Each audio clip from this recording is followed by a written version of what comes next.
Hello, welcome to the Dropbox API tutorial. In this tutorial, we're going to see a few different methods that are available to us in the Dropbox API that allow us to interact with files and folders and manipulate them. My name is Christian. I'll be your instructor for this course, and I'm sure you're wondering what we're going to do and what you'll need to know, so let's jump right in here. As far as what you want to know, it's good to know HTML and JavaScript, but it's not necessary, really. A lot of these methods we're looking at will be available for other languages, such as Python, for example. They just might be a little bit different syntax, but the overarching principles will remain the same. So as long as you're wanting to learn about the Dropbox API, even if you don't use the JavaScript SDK, which we're going to use, I think you'll find this useful.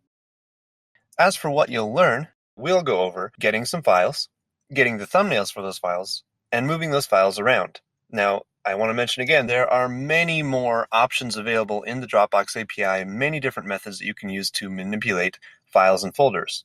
But these are the ones we're going to go over, and hopefully that'll give you a good basis for how the API generally works. Additionally, we'll use some array methods that maybe you've never seen before, or maybe need some clarification on how they work. We'll use some ES6 features, such as arrow functions. And we'll learn how to use async await, which is a fairly new way of dealing with asynchronous data and is perfect for our use case.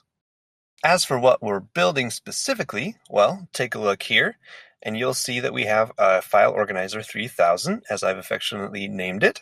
We have a path where we can search for files or folders, and we have them listed out here with thumbnails. At the end of this lesson, we'll be able to organize every file in any given folder using the path here. And once we hit organize, it'll move those files into different folders based on their date modified. So that's the app we're going to build. Let's jump right in.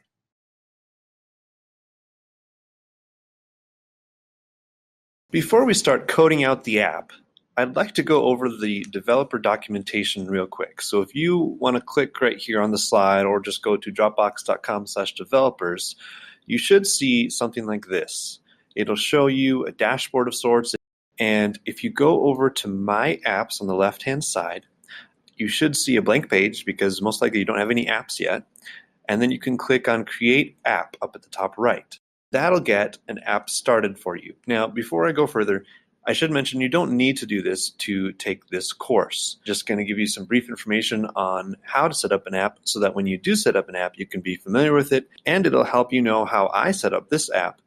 So first it's going to ask you which API you want to use. For this app, we're using the regular Dropbox API. If you wanted to support teams for Dropbox, so multiple people collaborating within Dropbox, then you might select Dropbox Business API, but most likely you're going to go with the regular API. Next, we need to choose if we're going to use just one folder for our app inside the user's Dropbox account, or if we need access to the user's entire Dropbox account. For this app, I went ahead and chose app folder, although in reality, if we were actually building this app, we would probably want to choose full Dropbox because this app is essentially going to organize a user's files, and that would require access to their files. Lastly, we want to pick a name for our app. If it's taken already, then it'll tell you that, and you can pick a new one. And once you're done, go ahead and click Create App. Okay, great. So now that should take you to a settings screen, and we'll quickly go through these. First, we have our status, which will currently be in development. When you're ready, you can go ahead and apply for production so that it can be reviewed by the Dropbox team. Currently, you are also only the user that can access this, and if you want to enable additional users, you can click here. Now, that still has a limit on it since it's a development app, and if you want to enable more users, then you would want to apply for production. Here we have the permission type that we just chose in step 2 when we first set up our app. That's app folder. We're only wanting access to one folder in the user's Dropbox account. We don't want access to their entire Dropbox account. And then we have our app folder name. Now this is by default going to be the same name as our app itself, but if you wanted to change the name of just that folder, your app name would remain the same, just the folder in the Dropbox user's account would change, then you can change it here. Next, we have the app key and secret. Now, in this tutorial, we're not going to use these, but in a real-life app, you probably would. App keys and secrets are good for when you need to do authorization, which is actually the next section here. We can choose where we want to redirect the user once they have been authorized. Allow implicit grant, I'm not going to really go into. If you hover over the I, when you actually go to the page, you can see a little more detail. You should probably leave it as is if you're building a client-side app, which you probably are. And generate access token is where you can get your own token to work with. This is something I've already done and that we'll use in our app, although I should note that the token I'm using will be expired by the time you're viewing this. So you may want to go ahead and do this and plug that in to Scrimba or your own code base, wherever, in order to actually play with some files. But this is basically going to skip the authorization setup and just give you a quick way to authorize Dropbox to check out the folders and files. Next, we have options for what are called choosers and savers, and they look like this. Basically just little buttons that Dropbox has already created for you, so that if you need to do something simple, like get some files, or maybe you just need to save a file to their account, then instead of building an entire app, you may just want to use a chooser or a saver. And if you do decide to use one of those, this is where you would put your web address so that Dropbox knows that host is okay to use a chooser or saver. Next, we have webhooks. Basically, it's the idea that once I do something here, I want to trigger an action there. Once I do something with Dropbox, I want to trigger an action with Gmail or something similar. Lastly, if you are done with this app, maybe you don't need it anymore, you can go ahead and delete it here. Just be warned, this is an irreversible action, so be careful. The next page we have is the branding page. These options are rather obvious. So lastly, we have the analytics tab. This naturally shows nothing because we haven't done anything yet, but after a while you should see some stuff here. Real quick, before we go on to coding our app, I want to mention the JavaScript SDK documentation. You can click on this link to go there. It looks something like this. Basically, it's a list of all the different methods that are available. In this app, we're only going to use a few different methods, so it's really not going to give you a good idea of everything Dropbox can do. So go to the documentation, check out all the different methods you can use. Even if you're not going to use the JavaScript SDK in your app, maybe you're coding in Python or something else, this will be helpful because all these methods are the same or very similar to what you might use in another language. Once again, you can head over to dropbox.com/developers when you're ready to set up an account. Until then, let's go ahead and start the tutorial.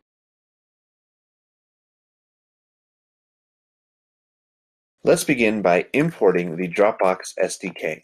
One thing you need to make sure of is to surround Dropbox with curly braces because this is a named import or export. And once we do that, we can go ahead and use it to create a class, or rather instantiate a class and assign it to a variable. We'll call that DBX for Dropbox. And here we're just going to say new and then Dropbox with parentheses, and we're going to pass in an object to this function, which is creating a class for us that, once again, we're assigning to DBX. Now, that object is going to take two properties. One is going to be an access token, and the other is going to be a fetch library.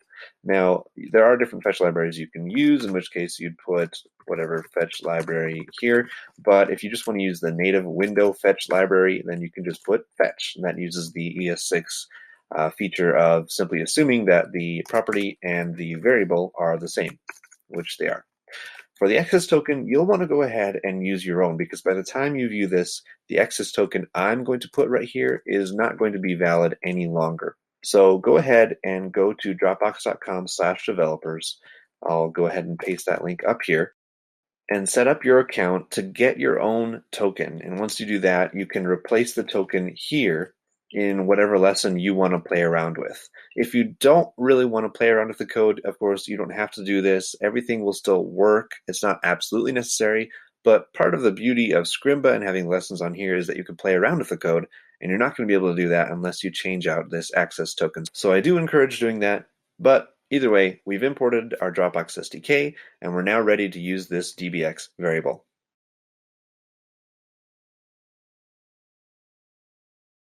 So far, all we've done is instantiate our class. In order to see what methods are available on that class, you can go to the documentation here.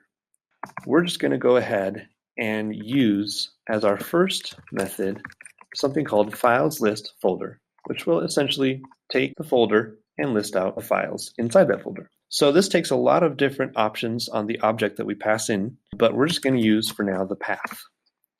Now, to specify the root path, we actually pass an empty string, not a slash. And I should note the root path here is going to be the root of our app folder, not the user's Dropbox account. And this is because when I set up my developer app, I chose that option. You can set it to the user's Dropbox account, but I set mine to the app folder. So the root will actually be the root of the app folder, not the Dropbox account. Okay, now what's that going to do for us? That's going to return a promise. And all I want to do for now is go ahead and see what we're getting back. Let's hit save. Okay, it worked. We got back, it looks like an object with an entries property, and that value of that entries property is an array of different objects, and each object seems to represent either a folder or a file. So you'll see here this first one we have is a folder named other stuff. We have another folder here named 2018, another folder here named 2019. Looks like we've got a bunch of files in there, and you can see that we have a lot of data on each of these files. So in the next lesson, we'll go ahead and render these to the browser so that we're looking at it in a pretty way that's nice to see instead of in the console. But before we move on, I need to note real quick, before you go off and use this new files list folder method you've learned, you need to know this might not be all the files in the account or whatever the path is that we're trying to get them from. There might be more files, and there is a way, and we're going to learn later on how to use this, to get more files. It's called files list folder continue. There's a different method that Dropbox provides to us. So I just need to make that note real quick. We'll learn how to get more files later on. For now, we're just learning how to get that first response, however many files Dropbox is willing to give us. And in the next lesson, once again, we'll learn how to render those files to the browser.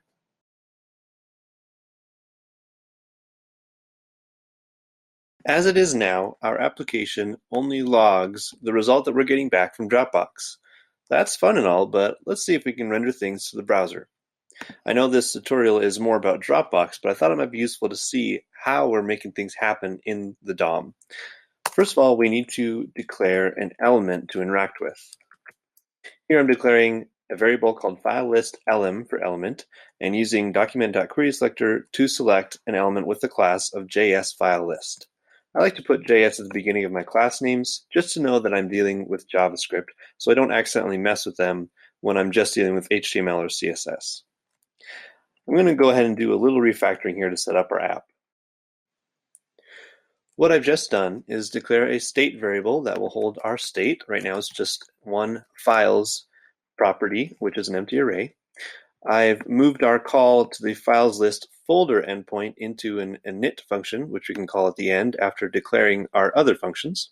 I've declared an update files function, which will take some files and update the state accordingly so that we keep all our old files that were in state as well as update it with the new ones. And inside that, we're also calling our render files function, which we'll fill in now. Inside render files, we'll first need to get our element so that we can place some HTML in there. Now, there are two things I want to do with the files here. First, I want to sort them. Then I want to map over them, and for every one of them, create an li element so that we can see the list. Let's sort alphabetically, and let's go ahead and put the folders on top. Okay, real quick, I'll go over what we're doing here. On this line, we're comparing the .tag property of each item.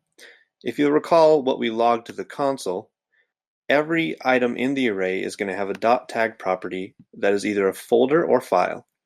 What we're basically saying here is, are either one of these items a folder? If so, we're going to need to prioritize the folder. Next, we're checking, are they the same? If they're both folders, or if they're both files, we don't need to do anything with them, except for organize them alphabetically, which we do here. But if one of them is a folder and one of them is a file, we're going to check which one is a folder. If it's the first one, we return -1 to say that it should come first, and if it's the second one, we return +1 to say that it should come second. In this way, we're sorting all our folders on top, and we're sorting everything alphabetically. Next, we turn to our .map method, which is going to loop through every item in the array and return an array. The map method of an array accepts a function. The first argument is each item in that array, in our case, a file or folder. In fact, let's go ahead and check what type this is. We'll say const type equals file, and then if you'll recall, the .tag property is what stores whether it's a file or a folder. Then we just want to return our actual HTML. I'm going to go ahead and use backticks to create a template literal. Inside this template literal, whatever I put will be what's returned. It will take it literally, hence the name. So let's return an li element. And what we want to see ultimately in the browser is the name of the file. If we were to look at our console again and see what is being returned from Dropbox, we'll see that there's a .name property on every file. So we'll put that in there. I also want to go ahead and do some styling real quick. I've already declared a class of dbxListItem for each individual item in the list. And then I also want to put the type that we just declared above so we know if it's a file or a folder. Okay, now before that's actually going to do anything, we do need to replace our console.log up here so that instead of logging it, we're actually calling all this logic. And to do that, we will call update files with the files that we get back from Dropbox. Once again, if you were to look at that console that we logged earlier in the last lesson, you'll see that there's a .entries property on that object which holds the array of files. So now we have our init function calling our update files function, which calls our render files function, which will ultimately render something to the DOM. However, if we were to call this right now, we would see a bunch of commas in between every li element. Let me go ahead and hit save to show you what I mean. As you can see, we've successfully logged the items of the array.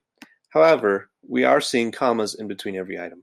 And that's simply because we're not returning a string here to our .inner HTML, we're returning an array. We don't really want to do that, we want to return a string. So let's take this array, let's call the .join method, which will join every element in the array into one string, and inside we can pass what kind of separator we want to use. In our case, we don't want a separator, we just want one long string. So we'll pass an empty string, we'll hit save again, and now, voila! We can see all of our items. We can see that our folder is up on top, other stuff, and we can see that they are ordered alphabetically. Now that's not really easy to tell that this is a folder, so in the next lesson, we'll go ahead and add some thumbnails.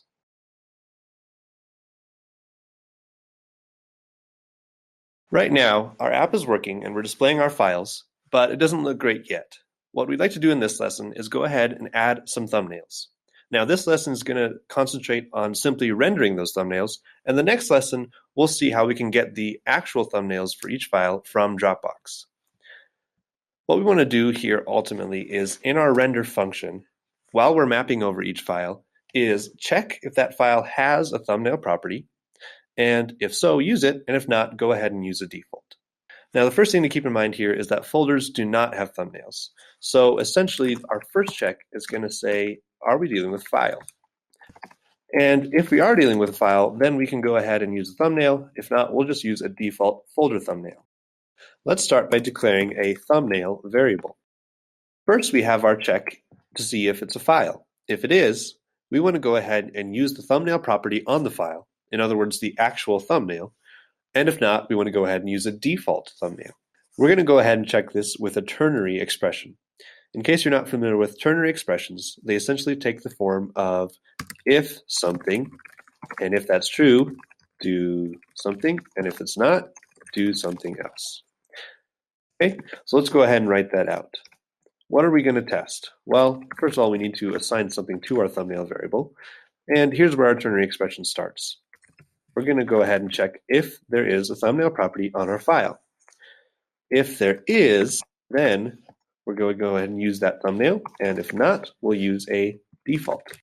Okay, now the thumbnail being returned by Dropbox is going to be a base64 image. Essentially, that's just one big long string that's a representation of an image. Instead of an actual file, it's a string that represents an image. How do we use that in HTML? Well, it looks something like this. The important part, I suppose, here is in the beginning. We're going to start with data :image, and then our type of image, and then base64, comma, and then our base64 string. This big long string is just a default file thumbnail in case we don't have a thumbnail available on our file. But if we do, we want to go ahead and use that thumbnail. Okay, so you'll see we're essentially starting with the same thing, except this file is going to be a JPEG. That is the default of the file format from Dropbox. Then we're using a template literal with an inserted variable to insert our base64 string. So this is going to be whatever base64 string Dropbox provides. Just to review one more time, we're assigning our thumbnail variable to either the actual thumbnail, if it exists, or a default thumbnail if it does not. For our folders, once again, folders don't have thumbnails, so we can simply use the default. Okay, once again, that's just a big long string. It's a folder thumbnail, as we'll see in just a moment. The last thing we need to do is actually insert the thumbnail in our HTML. So we're going to go ahead and use an image tag here. I'm going to put a class on the image because I've already set this up in my CSS just to make it look nice. And then, of course, we need to declare our source for our image tag. It is going to be thumbnail, which is the variable we have declared and assigned based on whether or not there is one and whether or not it's a file or a folder. Okay, let's save and see what happens. There we go. We've got our thumbnails. As you can see, we have a folder here, and the rest of them are files. Now, obviously, these are default thumbnails, and in the next lesson, we'll learn how we can get the actual thumbnails from Dropbox.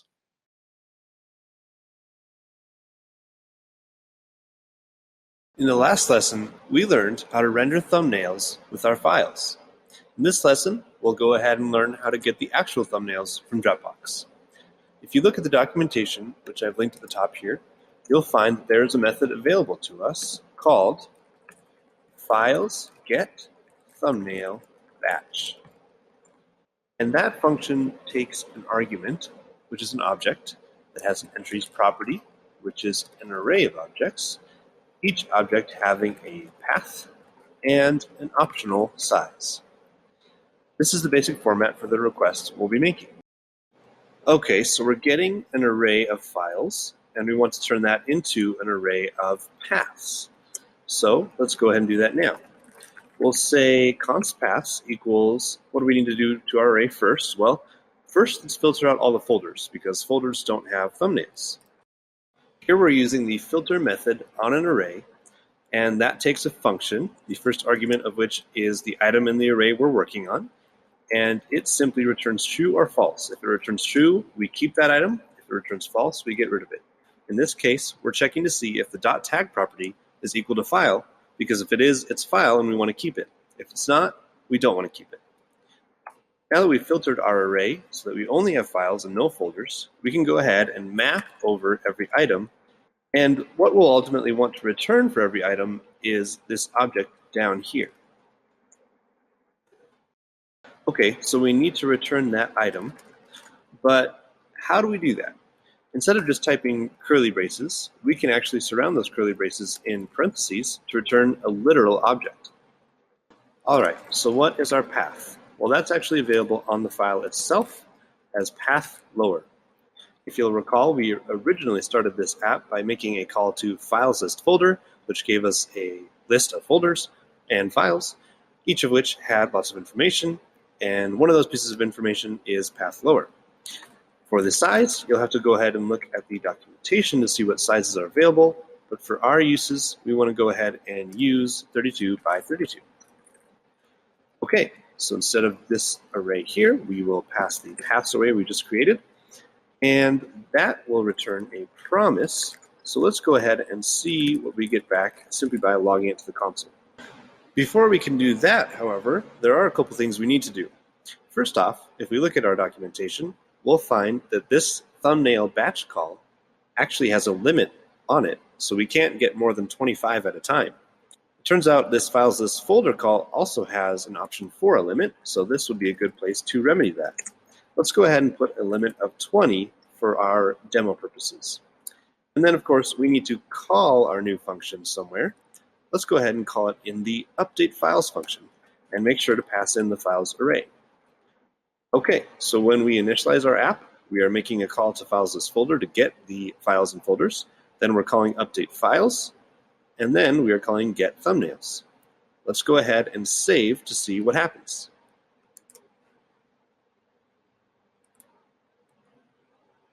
All right, looks like we got a success. If we look at the console, you'll see there's a lot of information there. But essentially, we're just getting an object with an entries property and an array of files and folders. Well, in this case, actually, just an array of files.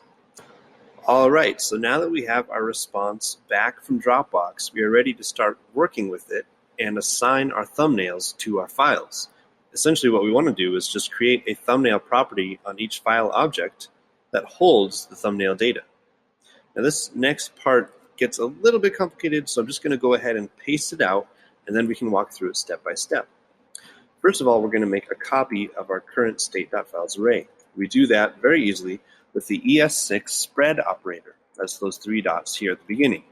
That's essentially telling JavaScript to spread the items of the array into this new array. So we do that, and we call our new variable newStateFiles. Next, we want to loop through the res.entries array that we got back from Dropbox.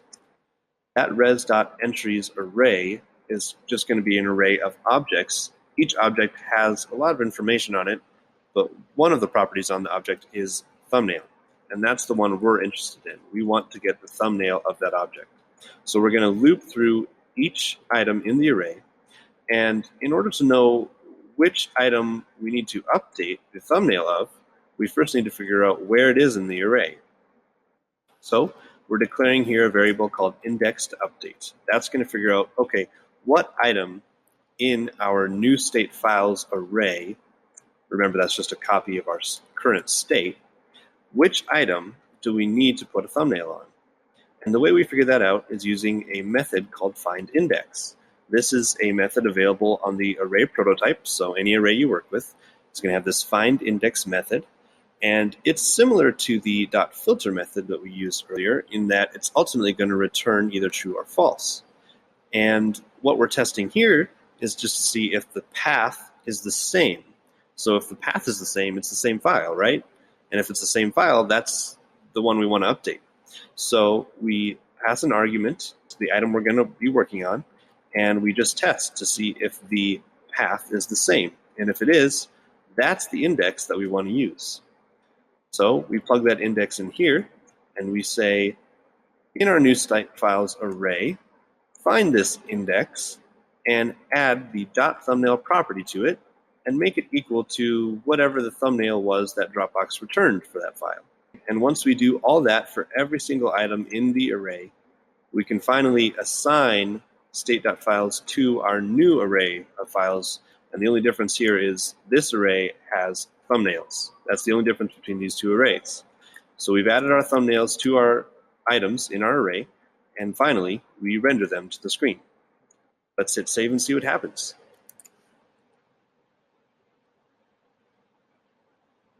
All right, looks like everything is working. We've got our actual thumbnails next to each item.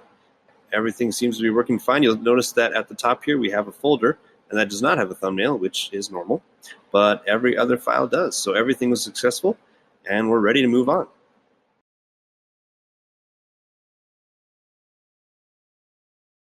So far, we've introduced two API calls into our app. The first was files list folder, and the second, files get thumbnail batch. Both of these have returned promises using .then, which make working with asynchronous data a little easier. However, we're going to need to make some more calls in the future, and we'd like to move away from promises into a feature in ES6 called Async Await. The way Async Await works is simply we declare async before our function. So instead of just writing out the function, put the async keyword right before it. Now, inside of that function, we can use the await keyword. Let's go ahead and call our variable res, just like before. But this time, we'll put await before our function call. So const res equals await whatever our asynchronous call is. As long as that returns a promise, this should work. And we can get rid of our .then call and instead act like this is just a regular variable. Essentially, if you picture this function being a synchronous function, we're working with asynchronous data the same way. It's as if we were saying const res equals 1 plus 2, and then using it just like we normally would. Only this function is asynchronous, and by using async await, we are telling JavaScript to wait until this function is complete before moving on to the update files call, and then using this variable. Let's go ahead and do the same thing with our getThumbnails function. Again, we'll declare the async keyword before the function, and we will simplify here by assigning our data to a res variable. Once again, we can get rid of the .then call, and we can go ahead and use all the stuff we've done earlier in pretty much the same format, only now it's a lot cleaner. It just looks like we're dealing with synchronous data. We're assigning a variable res to whatever data we get back here, And as long as we include the await keyword before our asynchronous call, we should be good. Let's go ahead and save and see if this still works. Looks like everything still works. So that's how you use async await to simplify your code and make working with asynchronous data a little bit more manageable. We'll go ahead and continue to use async await in future lessons.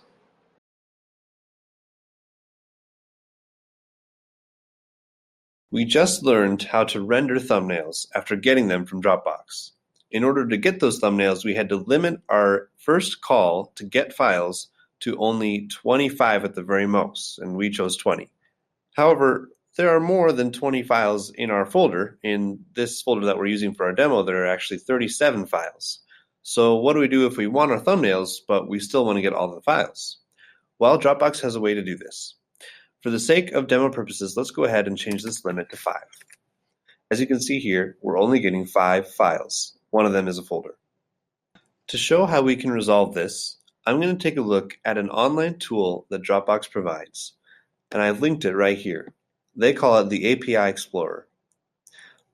If you go ahead and open up that link, you might see something like this. There are a bunch of methods listed on the left-hand side that you don't see in the slide here, but one of those methods is list folder. And you may recognize that name because we're using the JavaScript SDK equivalent right here, files list folder. Now, online, if you look at the tool, you'll be able to see the different options that are available, and you can enter a path, and you can enter a limit, for example, and then you can go ahead and submit that call to see what happens. If you do that, you might see a response that looks something like this. This should look somewhat familiar to us. We have our entries property, which is an array of files. However, there are two things we haven't looked at yet, and that's these last two properties, the cursor and has more.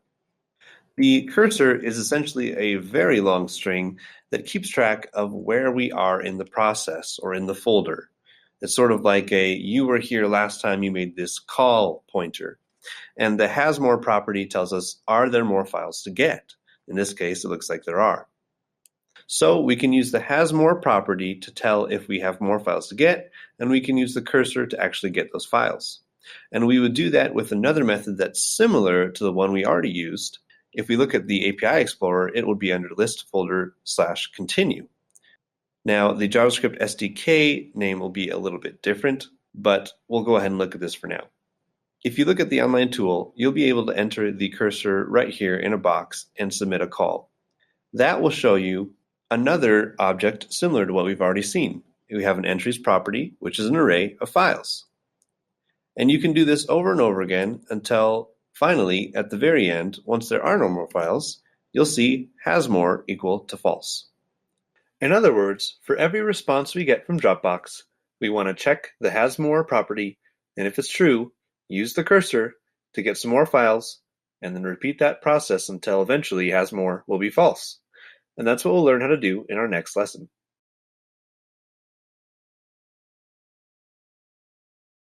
Our app is going to start by calling this init function. Inside of that function, we are getting some files and folders from Dropbox. We're limiting them to only 20 for the sake of getting thumbnails, and then we are rendering them.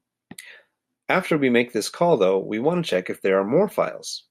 So let's check that has more property that we discussed in the last lesson. And if it's true, we will call a function called getMoreFiles, which we haven't set up yet, but let's just type it out for now.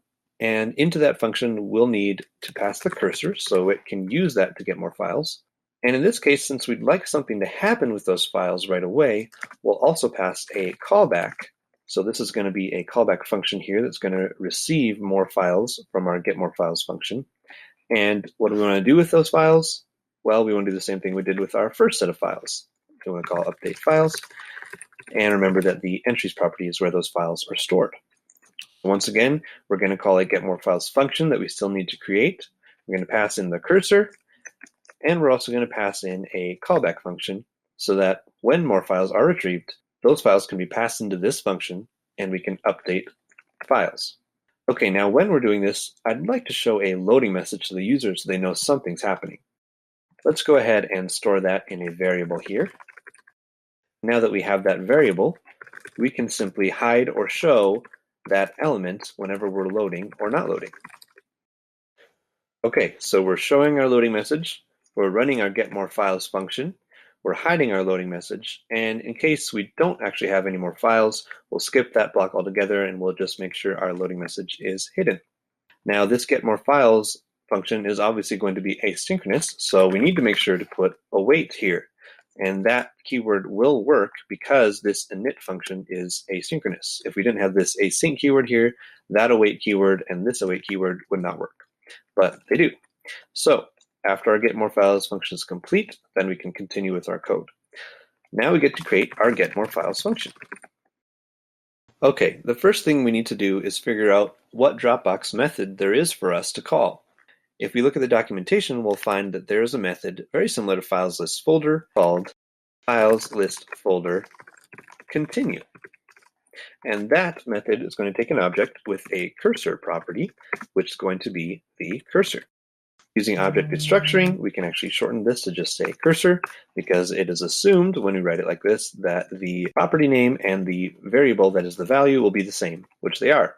We're getting our cursor value here, and so this is just a shorthand way of saying cursor is equal to cursor. After we do that, and keep in mind that's asynchronous, so we'll need to make sure this is an asynchronous function, and we'll check if there was a callback provided to this function, and if so, call it with our response. Now, as it is right now, we are only checking for more files one time, but obviously we need to do that until there are no more files to get. So once again, we'll check that has more property, and if there are more files to get, we'll just use recursion to call this same file again. This time, we'll pass in the cursor we got from our second call, and we'll pass in the same callback function. Okay, so getMoreFiles will run. It will check if there are more files using the cursor. It will make a callback, and if there are more files still, even after that call that we just made, then it will call this same function yet again. And it will keep doing that until hasMore is false, in which case it will skip this call right here. One more thing we need to remember is this await keyword. It's easy to forget, but do recall that this getMoreFiles function is asynchronous. So our FilesListFolder continue function is asynchronous, and our getMoreFiles function is asynchronous, so they both need this await keyword. Okay, let's save and see what happens. You may have noticed that the first response was updated shortly after with some new files, and if you scroll down, you'll see we have a lot more than 20 right now. Looks like it's working. So we're making our initial call to get some files. We're updating our browser. Then we're checking if there are more files. If so, we'll show a loading message, and we will wait for our getMoreFiles function, which will get more files, call the callback, and once again check if there are still more files, and if so, repeat this loop until eventually there are no more files, at which point this code will continue because of our await keyword and hide the loading message.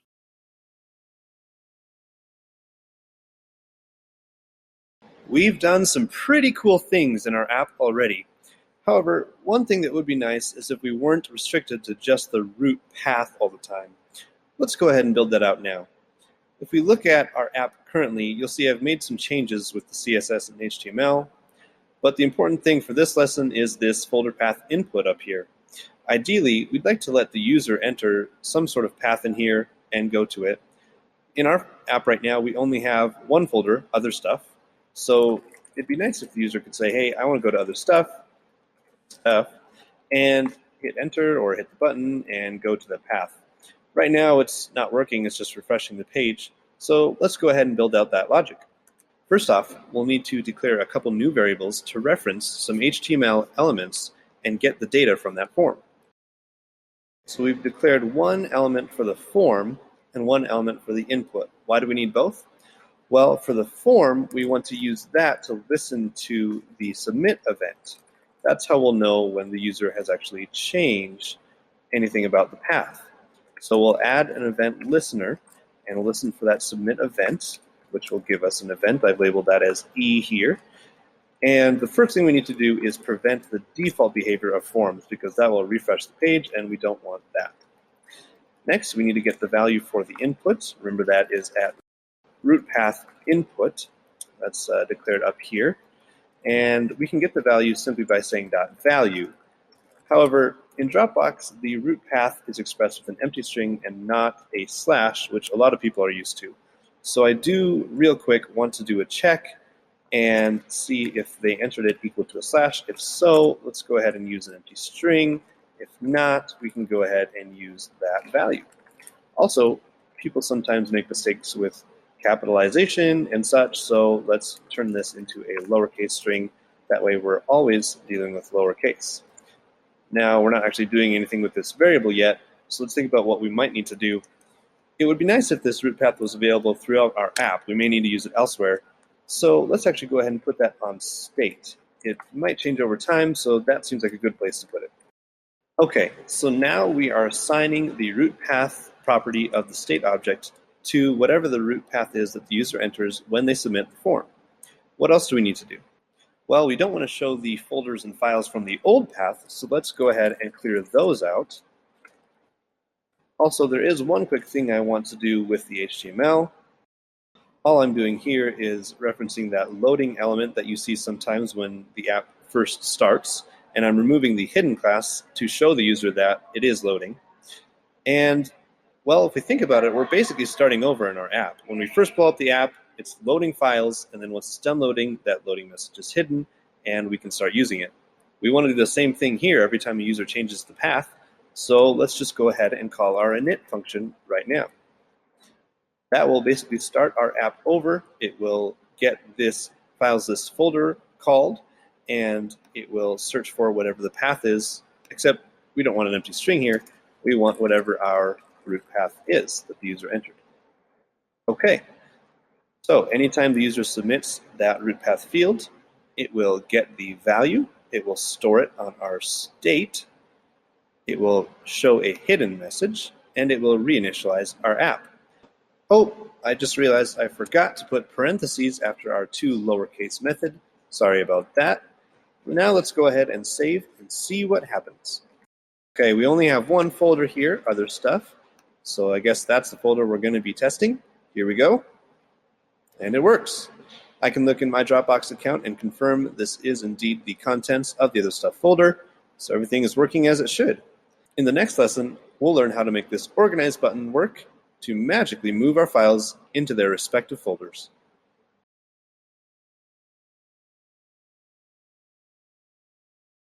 At last, we reached the main function of our app, the ability to organize our files into folders based on the date modified. Let's get started. First, we'll need to get a reference to the button element.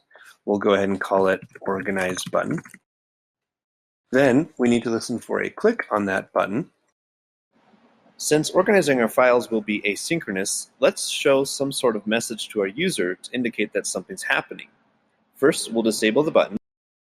And then after we disable the button, let's show a message. Then we'll go ahead and carry out our organize operation. That is asynchronous, so we'll need to make sure this is an asynchronous function, and we'll need to wait for that to complete. Once it completes, we can re-enable our button. And in order to restore the previous text, we'll need to grab that first. Now that we have a variable to reference the text before it was clicked, we can restore that. Okay, now we're ready to create our Move Files to Dated Folders function. First off, let's establish which Dropbox method we need to use in order to move files around. For this function, we will use files move batch v2. They have a version 2 of this function. That's what we'll use here. That takes an object as an argument with a, you guessed it, entries property. And that entries property is an array of objects, each object having a from path and a to path. So where are we moving it from and where are we moving it to? Now, of course, we won't hard code this array. We will generate it. So let's call that array entries so that we can simplify it using object destructuring.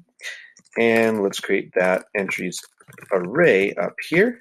That will be based on our state.files array. So we're taking whatever files are in our state currently, and we're going to perform two operations on them. First of all, we're going to filter out the folders, just like we did with our getThumbnails method. Then we're going to map over every file, and what we ultimately want to return is an object with a from path and a to path. Now the from path is going to be pretty simple. That's just file.path_lower. That's available on the metadata we got from our very first Dropbox call. The to path is what we'll need to build based on the date. Now the file does have a property on it called client modified, and that will tell us the date that it's last modified, so that's already taken care of for us. Just so you know, there also is a server modified property, but for this case we will use client modified. And it's put in such a format that we can actually use it with the JavaScript date constructor.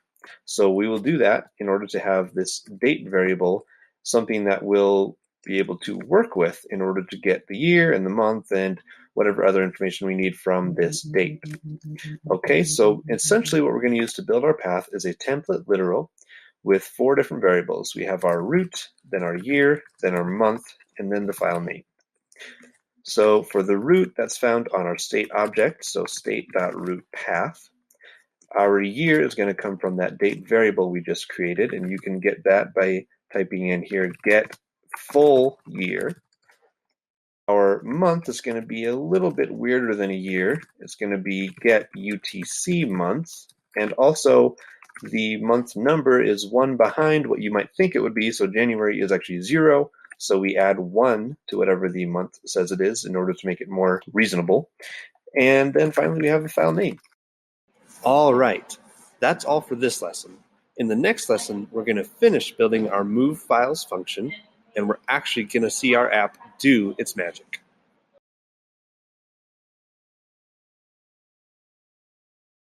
In the previous lesson, we set up this entries array, and we passed it into the property of entries on our object, which we passed into files move batch v2 from Dropbox, which is going to move our files around.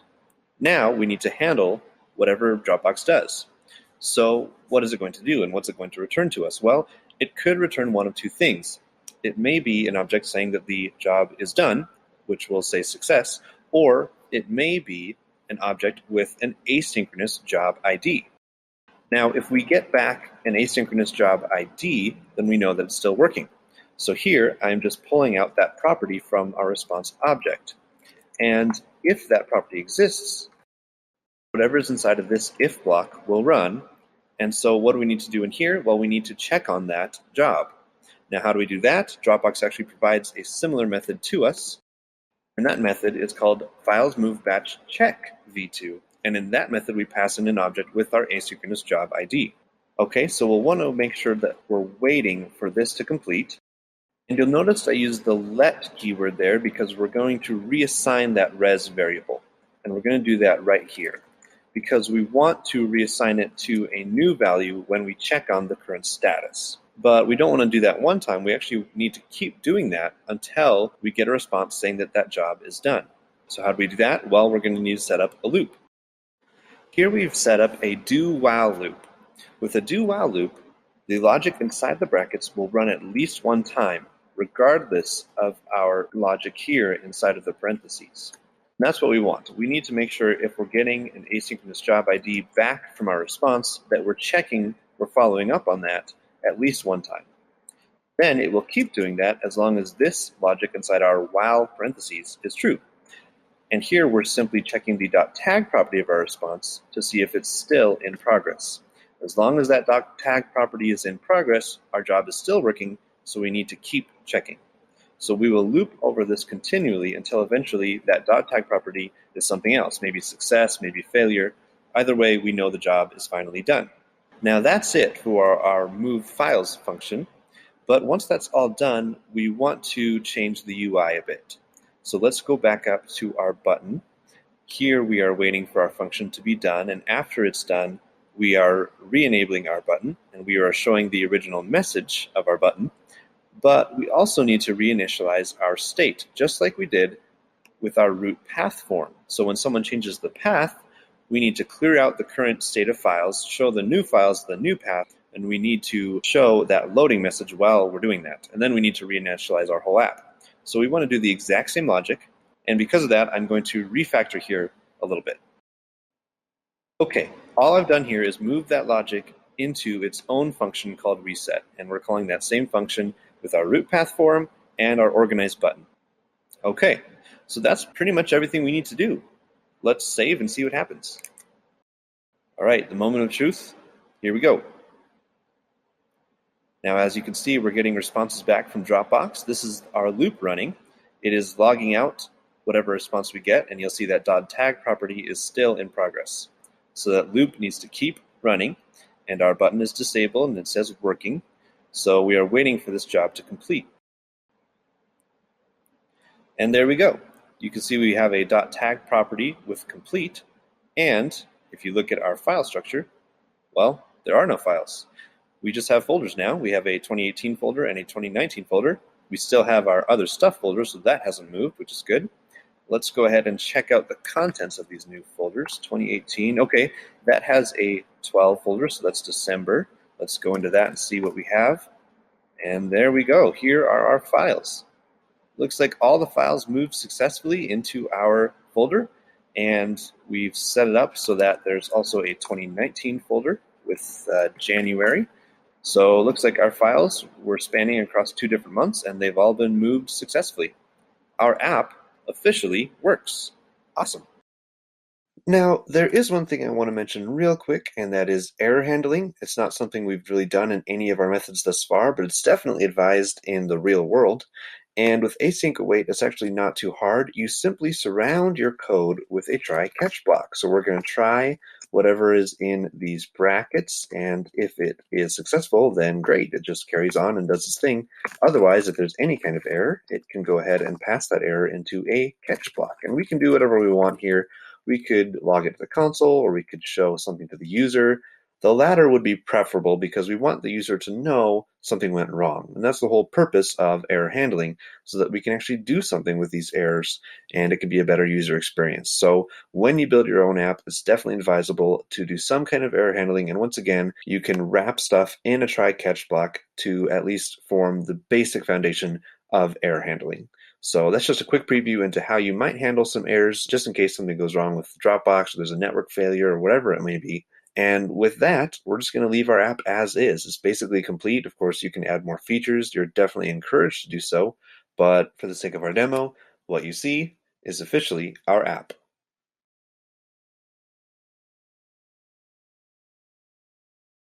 Congratulations! You've made it to the end of the Dropbox API course. Thanks so much for taking the time to look at this. I hope it was inspiring. Just to recap what we've learned so far, we learned how to get files and display those in the browser. We learned how to get thumbnails for those files and display those as well. And we learned how to move files around in the actual Dropbox account. As for the JavaScript side of things, we learned some array methods such as sorting and filtering. We saw some ES6 features being used like arrow functions. And we learned async await, which is a great way to deal with asynchronous data in general, especially when you're working with APIs like this one. Once again, my name is Christian. It was a lot of fun putting this course together. I hope that you will head over to dropbox.com/developers and set up your own app, and then go and look at the documentation to find some more methods that you can use and some more cool things that you can do with Dropbox. That's the end of our Dropbox course. I just want to challenge you one more time. Go ahead, build something cool, and share it with the world.